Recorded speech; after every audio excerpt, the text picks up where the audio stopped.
Baik, di sini saya akan melakukan pemeriksaan upper score pada bayi baru lahir. Yang pertama di sini untuk penampilannya kita lihat dari warna kulit bayinya. Kemudian setelah itu di sini kita gunakan stetoskop. Kita auskultasi jantung dan kita hitung dari detak jantung bayinya. Kemudian setelahnya kita periksa refleks dengan memberikan rangsangan nyeri. Kita bisa lakukan pencubitan pada bayi untuk rangsangan nyerinya. Kita lihat apakah bayi ini menangis atau tidak. Kemudian selanjutnya untuk aktivitasnya kita bisa mengangkat tangan atau kaki bayi seperti ini. Kita bisa mengangkatnya dan kita lihat dari respon bayinya. Dan yang terakhir mengenai respirasi, kita hitung laju dari pernapasan bayi. Kemudian yang selanjutnya baik, kita tanyakan mengenai histori. Baik Ibu, untuk hari terakhirnya kapan ya Bu ya? 27 Juli 2022 dok. Baik, kemudian Ibu berdasarkan hasil USG yang terakhir itu kapan ya Bu untuk kelahirannya? 10 Juni dok, ketubannya cukup, tingkat kepalanya normal sama nggak ada kelainan. Oh iya, baik Ibu. Baik, yang selanjutnya untuk pemeriksaan fisik. Yang pertama ini untuk postur, bagaimana bayi ini dapat memegang lengan dan juga kakinya. Di sini bayinya ini dalam posisi terlentang dan juga tenang. Di sini untuk lengan dan kakinya ini direntangkan, ini nilainya 0. Kemudian jika sedikit atau sedang fleksi dari pinggul dan lututnya ini, maka nilainya 1. Kemudian jika fleksi pinggul dan lututnya sedang hingga kuat, ini berarti nilainya 2. Kemudian jika kaki tertekuk dan abduksi dan sedikit tertekuk, ini nilainya 3. Dan apabila fleksi penuh pada lengan dan juga kaki ini nilainya 4. Kemudian yang selanjutnya mengenai square window, ini seberapa jauh tangan bayi ini dapat ditekuk. Di sini kita lenturkan tangan di pergelangan tangannya, kemudian kita berikan tekanan yang cukup untuk mendapatkan fleksi sebanyak mungkin. Sudut antara eminensia, hipotena, dan aspek anterior lengan bawah, dan kemudian kita ukur dan juga nilai.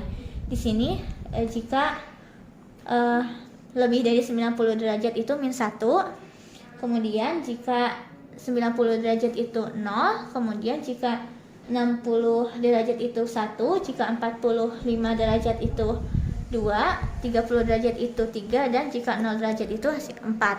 Kemudian yang selanjutnya untuk arm recoil, yaitu seberapa jauh lengan bayi ke posisi fleksi. Di sini bayinya ini terlentang, kemudian tekuk lengan bawah sepenuhnya selama 5 detik, kemudian kita rentangkan sepenuhnya dengan menarik tangan dan kemudian kita lepaskan. Di sini untuk skornya, jika tangan diperpanjang 180 derajat, itu nilainya 0. Kemudian fleksi minimal 140 sampai 180 derajat itu 1. Kemudian jika fleksi sedikit fleksi 110 sampai dengan 140 derajat itu 2. Kemudian jika fleksi sedang 90 sampai dengan 100 derajat itu 3. Dan di sini jika pasiennya ini fleksinya ini penuh lebih kurang dari 90 derajat, ini nilainya 4. Kemudian di sini mengenai apophyseal angle, yaitu seberapa jauh lutut bayinya ini memanjang. Di sini jika 180 derajat itu -1.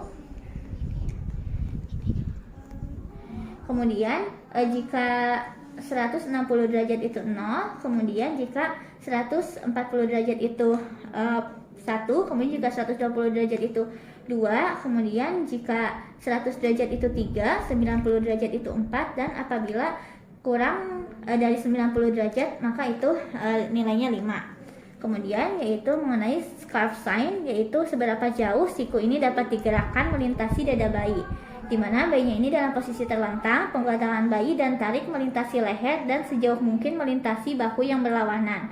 Bantuan siku di sini diperbolehkan dengan mengangkat di seluruh tubuh. Kemudian untuk skornya ini, jika siku mencapai atau mendekati tingkat bahu yang berlawanan itu -1, kemudian siku menyilang berlawanan dengan garis aksil anterior, itu nilainya 0. Kemudian jika siku mencapai garis aksilaris anterior yang berlawanan itu 1, siku di garis tengah nilainya 2, siku tidak mencapai garis tengah itu 3, dan siku tidak melewati garis aksila proksima itu 4.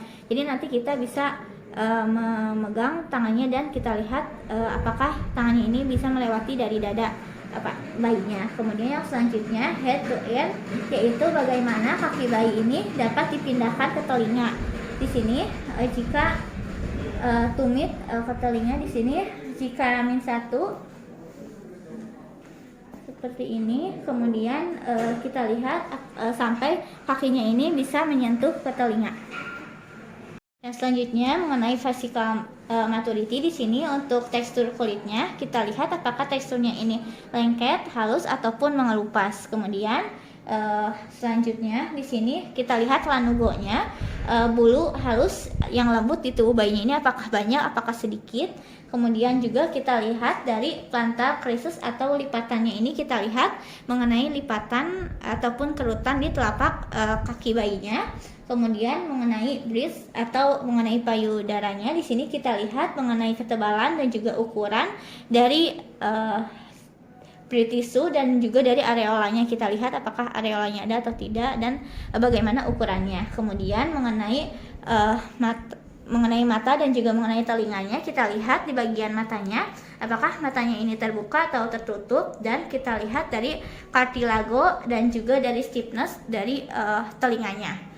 Kemudian dari genitalnya, di sini kita bisa lihat untuk pada jika genital pada laki-laki, di sini kita lihat apakah terdapat testis dan apakah terdapat juga skrotum. Kemudian juga kita bisa lihat apakah smooth ataupun berkerut dari testis ataupun dari skrotumnya. Kemudian dari genital pada perempuan, di sini kita lihat untuk penampilan dan juga dari ukuran mengenai klitoris dan juga labianya kita nilai. Kemudian mengenai maturity ratingnya, di sini untuk skornya ini didapatkan dari semua penilaian dan biasanya semakin tinggi dari nilai kematangan neurologis pada bayinya, biasanya untuk nilai Apgar skornya semakin tinggi. Di sini saja kita akan melakukan penimbangan pada bayi. Di sini bayi ditimbang dengan tidak menggunakan pakaian atau menggunakan popok yang bersih pada timbangan yang sudah dikalibrasi. Kemudian bayi yang usianya lebih tua ditimbang dengan memakai popok sekali pakai yang bersih. Kemudian lepaskan pakaian bayi dan pastikan popok bayinya ini bersih dan juga kering. Kemudian kita tempatkan bayi pada timbangan. Kemudian timbang bayi hingga 0,01 kg atau 1/2 ons. Kemudian setelah itu kita bisa tuliskan berat badan bayi pada flowchartnya. Kemudian setelah itu kita ubah posisi bayinya dan kita lakukan pengukuran atau penimbangan yang kedua kali sampai dilakukan penimbangan yang ketiga kali. Kemudian kita bandingkan hasil penimbangannya dan berat badannya ini perbedaannya 0,1 kg atau 1/4, dan ini merupakan toleransi dari ukurannya. Kemudian jika bayinya ini terlalu aktif, maka kita tunda penimbangan sampai nanti bayinya tenang, dan kita bisa meminta bantuan kepada orang tua jika berat badan bayinya ini lebih dari 6 bulan. Jika bayinya lebih dari 6 bulan, kita bisa minta bantuan dari orang tuanya untuk penimbangannya. Kita lakukan pengukuran pada panjang bayi. Panjang bayi diukur pada papan ukur yang sesuai. Kemudian gunakan papan panjang yang terkalibrasi dengan head pitch tetap, dan foot pitch-nya ini bergerak tegak lurus dengan permukaan meja. Kemudian ukur bayi tanpa menggunakan sepatu dan tanpa menggunakan dan gunakan pakaian dalam yang tipis ataupun popok. Kemudian bayinya ini diletakkan terlentang di tengah-tengah papan pengukuran sehingga berbaring lurus, dan bahu serta bokunya ini rapat dengan pengukur. Kemudian mata bayinya, anaknya ini harus melihat lurus ke atas, dan kedua kakinya ini diletakkan sepenuhnya, dan jari-jari kakinya ini harus mengarah ke atas, dan telapak kakinya ini rata di atas pijakan papannya. Kemudian setelah itu pengukur kedua menahan kepala bayi dan pada posisi yang benar. Pengukur mensejajarkan badan dan juga tungkai bayi, dan tungkai bayinya ini mendekatkan tumpuan kaki ke tumit. Kemudian pengukur meletakkan satu tangan di atas lutut bayi untuk mempertahankan kaki ekstensi penuh. Jari kaki bayinya ini mengarah ke atas seperti ini. Kemudian kedua kakinya ini direntangkan sepenuhnya untuk pengukuran panjang yang akurat dan dapat reproduksi. Jika hanya salah satu kaki yang dipanjangkan selama pengukuran, maka pengukuran tersebut tidak dapat diandalkan dan tidak akurat.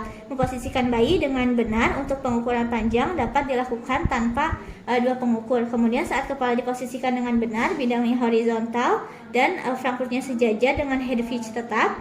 Di sini kita lakukan pengukurannya. Untuk ukuran panjang, bidang frankfurtnya ini disejajarkan tegak lurus dengan bidang meja ukur dan sejajar dengan head pitch.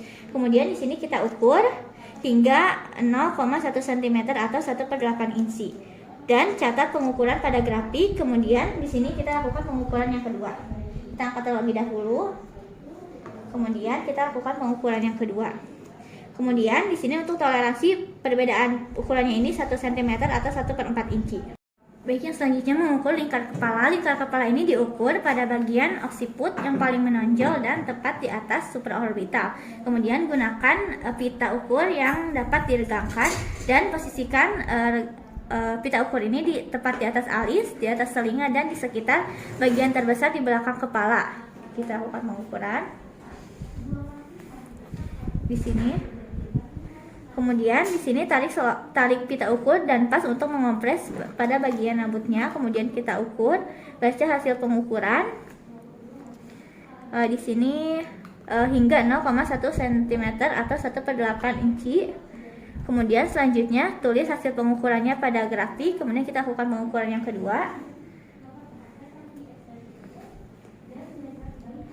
Kemudian selanjutnya ubah posisi selutip dan ukur kembali yang kedua tadi sudah dilakukan, dan perbedaan ukurannya ini dalam 0,2 cm atau 1/4 inci.